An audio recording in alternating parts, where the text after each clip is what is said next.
5 erreurs dramatiques pour vos battements de jambes en crawl. Salut à tous, c'est Malcolm. Aujourd'hui, je vais vous énoncer 5 erreurs qui vont énormément coûter à votre battement de jambes en crawl, à votre propulsion, à votre glisse et également à la position de votre corps dans l'eau. Ces erreurs, il faudra à tout prix essayer de les corriger et dans cette vidéo, je vais vous donner des axes de correction à mettre en place. Si vous aimez le concept de ces descriptions d'erreurs, n'hésitez pas à mettre un pouce bleu à cette vidéo et à vous abonner pour retrouver toutes les prochaines vidéos et montrer votre soutien à cette chaîne YouTube. On est parti tout de suite avec le sujet.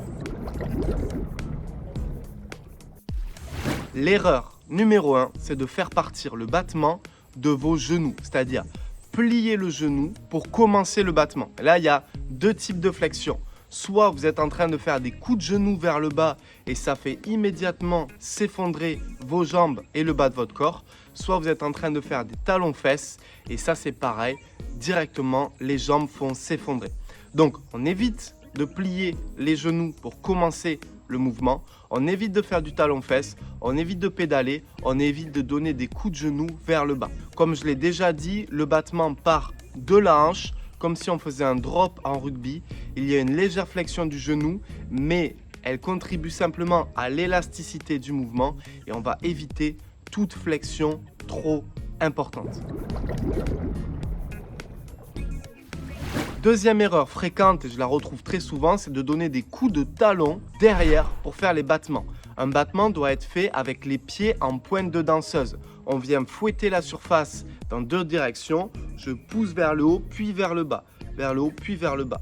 Vers le haut, puis vers le bas. Pointe de danseuse et pas coup de talon. C'est pas à la limite des ciseaux de bras qu'on doit faire. On ne doit pas avoir les pieds en canard comme ceci. On doit vraiment avoir les pieds en pointe de danseuse, très étirés jusqu'au bout des orteils.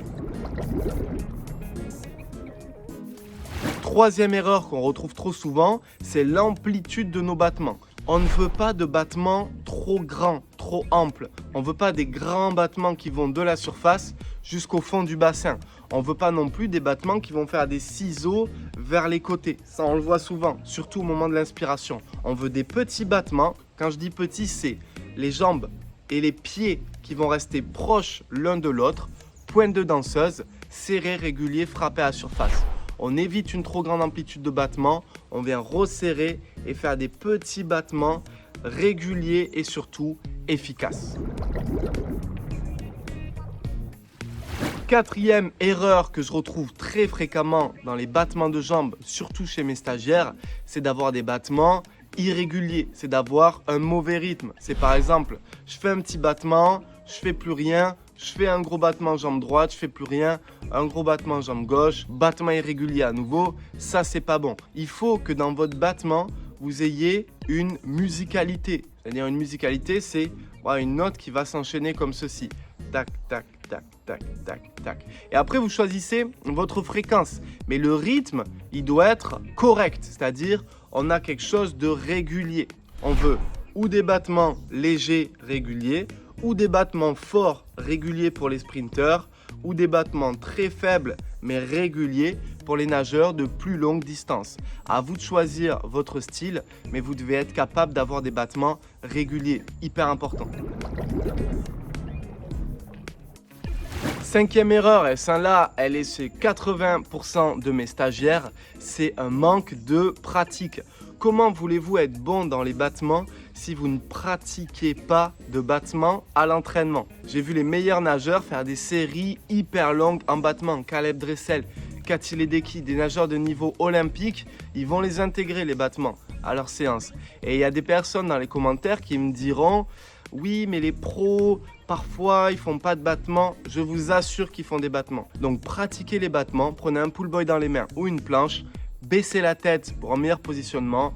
Faites vos battements. Inspirez quand vous en avez besoin. 4 x 50, 6 x 50, 8 x 50 mètres avec les battements.